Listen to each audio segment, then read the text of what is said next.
Hello, welcome to Chattanooga Whiskey's Happy Hour at Home. Today we're going to teach you guys how to make a Chattanooga Mule, which is a classic. So for this drink, you're going to build it right in the mug. We're going to start off with the most important ingredient, which is Chattanooga Whiskey 91. We're going to use about 1.5 ounces to 2 ounces of that. Put it right in the glass there. On top of that, you're going to put a 1/2 ounce of ginger syrup,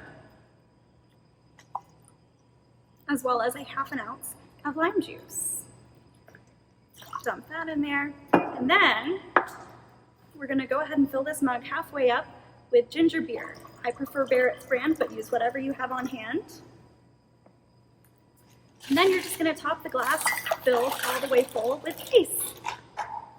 On top of that, we're going to garnish it with a few dashes of Angostura bitters